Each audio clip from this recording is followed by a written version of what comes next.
All right, my name is Michael Easley, and I am going to touch on adventure education here for a few minutes. Obviously, I am doing the PowerPoint and the presentation for our group model project. First question, what is adventure education in PE? Just kind of a brief overview here for the next couple of slides. These are education lessons that are structured and research-based programs. They are looking to improve physical well-being, social skills, and behaviors in K through 12 students. Adventure lessons can be done indoors or outdoors. We'll touch on both. Lessons that students learn how to overcome adversity, kind of mentally and physically challenging there. They learn how to work with others, works on good sportsmanship and good teamwork. They understand the importance of teamwork, which we'll touch on a little bit more later in the slide. Outdoor adventure education causes a deeper relationship with nature, which is very important in today's youth because there are so many things electronically that video games or other kind of electronics, computers, whatever, this consuming kids' lives right now. So they're starting to lose, not only losing physical activity, but they're losing, just their sense of awareness with nature as a whole. With adventure education, there's going to come some participating with some games that involve some level of risk. Now, it's contained risk, but it is some level of risk. What they want to do is put people in adventurous situations to achieve educational goals. One way it's been described as a project adventure, team challenge, cooperative activities. And there's a link down there with some more really good stuff. It's a long file of stuff. Obviously, I know you can't hit this link watching this video, but the PowerPoint will also be attached in the wiki page, so everybody will have this this PowerPoint available to them on that page. The philosophy of education, the philosophy of adventure education. This was kind of written several different ways, but I thought this was a really good one, probably the best way to describe it. And they described it as the philosophy of adventure education believes that individuals will experience a boost in personal confidence, which is key in this. And you'll see is the more you study adventure education, the more you understand how important it is to boost the self-awareness and the self-confidence of not just the individual but as a group, and then boost the confidence of an individual working within a group. When in a group setting, the philosophy of adventure education seeks for those in a group setting to provide and receive support from fellow group members. Increasing one's physical coordination and agility is also an important focus, along with increasing one's self-esteem in a social setting. Not only positively benefits the individual, but the group as a whole. That's very important when teaching kids how to work, not just with themselves, but how to work with individuals and be successful and come together to do whatever the project is. It's their responsibility to come together and find a way to get it done. Lastly, the philosophy of adventure education encourages individuals to become more familiar and educated with the natural world around them.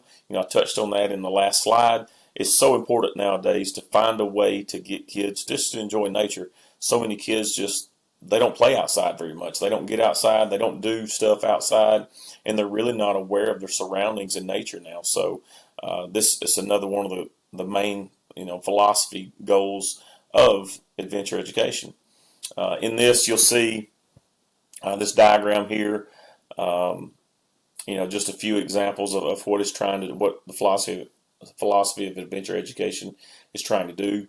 Now, start up top. Number one, it increases participants' sense of personal confidence. You'll hear it talked about where throughout adventure education, as you study it and look into it, they want an individual to grow mentally and physically, but they want that person to really gain the self-confidence to be able to do whatever they're doing, not just individually. A lot of kids have self-confidence in doing whatever they're doing by themselves, but they don't have the confidence to go into a group and a team setting or anything that they have to use teamwork with. So not only, like I said, not only do they want a student to increase that sense of personal confidence confidence in themselves, but working with a group, and we'll touch on that a little bit more.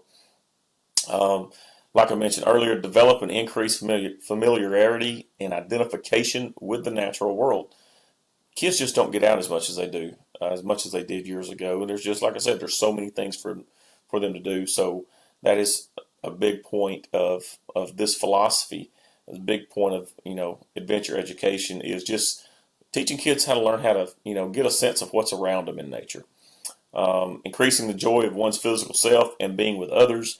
Not only do you want a kid to enjoy what he's doing, but you want students to learn how to do whatever activities they're doing with others and enjoy it. We see kids every year. As an educator, I see kids all the time. They're fine playing some kind of activity by themselves, but when they have to get into a group with other kids, they absolutely hate it. So this is one thing where a kid can kind of find its place in adventure education, where he might not be a great athlete, but he learns through these teamwork and these challenges and whether it's an obstacle course or whatever the job is, how important he is to the rest of that team or the rest of that group.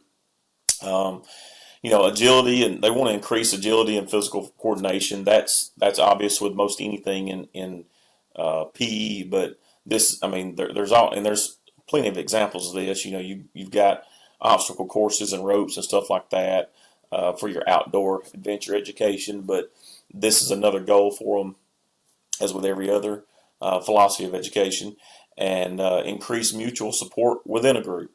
You want kids to learn how to support each other and kind of root for each other in a time when kids are really so negative with each other. I see it on a daily basis in PE. It's so important, and it's very good for adventure education to really push this, because they, like I said earlier, they teach kids how to work with each other and work within a group, and to make them realize that by the activities they're doing and how important they're just as important as the next person, regardless of their skill. Some characteristics of education or adventure education. I've kind of touched on several of them so far. Team building, personal and group development, and that kind of goes together. It can occur in a natural environment. Now, when I say this, most of the time that is whatever environment that is. Even though it may be outside, it may be something that's a natural environment.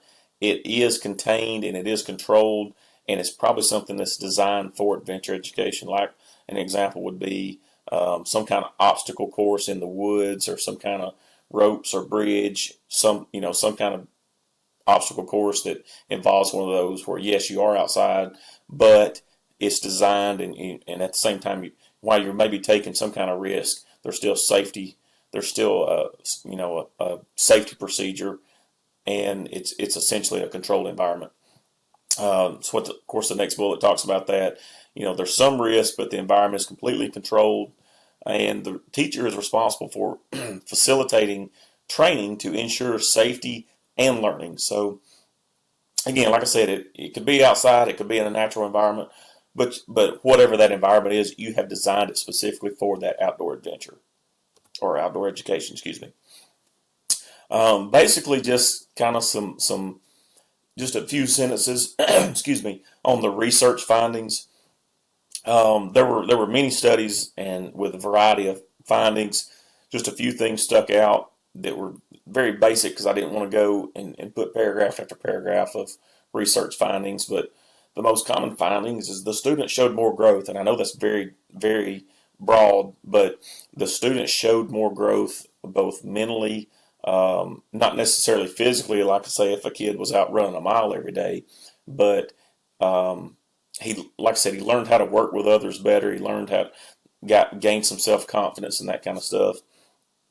Even some examples where some sports teams, they showed more cohesiveness, and it improved psychological skills. So, and that's even important. You've heard of teams before of every sport, and they go and do some kind of team building, and it's specifically designed stuff, but they go and do some kind of team building, and essentially that's adventure education. So also, students learn new ways to approach certain issues and problems. And again, that's a very broad statement, but it's kind of after paragraphs and paragraphs and paragraphs of specific research, that's essentially what it was saying. Was they found new ways to approach something where, like I was saying earlier, a kid that normally would only want to be off by himself, and now he learns how to maybe work with these guys that he really doesn't get along with in class, or he doesn't hang out with very much, but he finds a way to be able to get along and work with them in a setting that, may teach him how to, be a better employee one day at whatever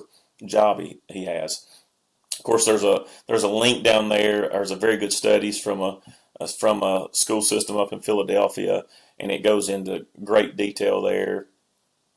There's also a link here with a lot of research findings that just some really good stuff here. Just paragraph after paragraph after paragraph of research findings. I attached a sample unit plan I mentioned it earlier. Found one. There, you could say in this picture, I really liked this picture when I saw it because it had a bunch of words in there that, and really every one of those is something that describes what they want to get out of adventure education. So I wanted to stick that picture in there just because I thought it was a very good picture that described what you want to get out of it essentially.